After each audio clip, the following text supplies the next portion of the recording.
কাছে আমাদের দাবি হলো প্রশাসনকে অবশ্যই দুর্নীতিবাজ অধ্যক্ষকে অপসারণ করতে হবে। দ্বিতীয়ত, বিগত 10 বছর ধরে যারা চাকরি করে আসছে তাদের সাথে ন্যায় বিচার করতে হবে।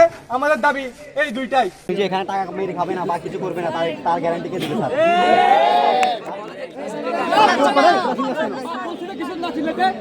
স্যার আমি একটা কথা বলি স্যার,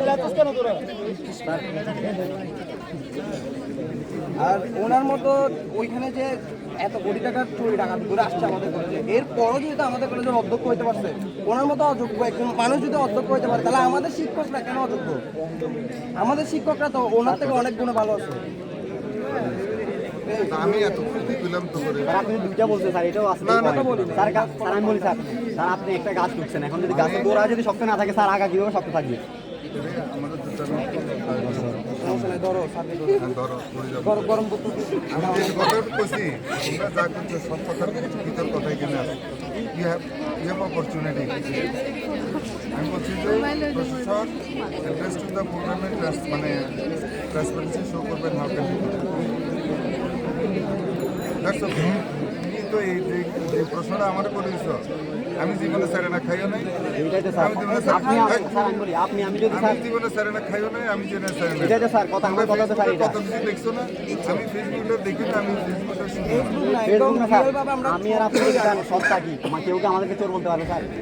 আমি আর আপনি সব কেউ আমাদেরকে নাম বলতে পারবে না। আপনি টাকা এরকম টাকা আপনার নামে আপনি একটা মানুষ। তোরে চা খাবাই ছিলেন না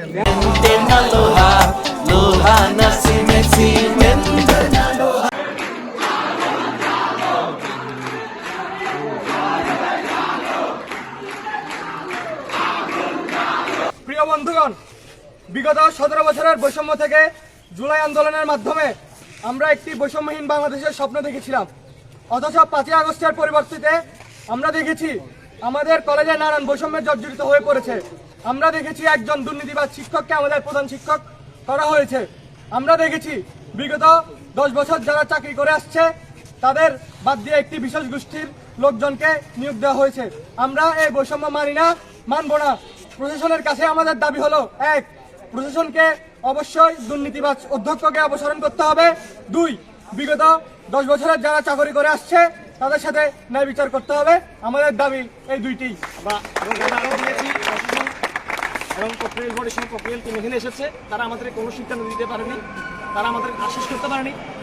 আমরা তাদেরকে 24 ঘন্টার আলটিমেটাম টাইম দিচ্ছি। তারা যদি আমাদের কোনো সিদ্ধান্ত দিতে না পারে তাহলে চট্টগ্রাম বিশ্ববিদ্যালয় স্টুডেন্ট কলেজ অনির্দিষ্টকালের জন্য বন্ধ করা হলো। আমরা সকল কাজ পরীক্ষা সবকিছু বর্জন করলাম।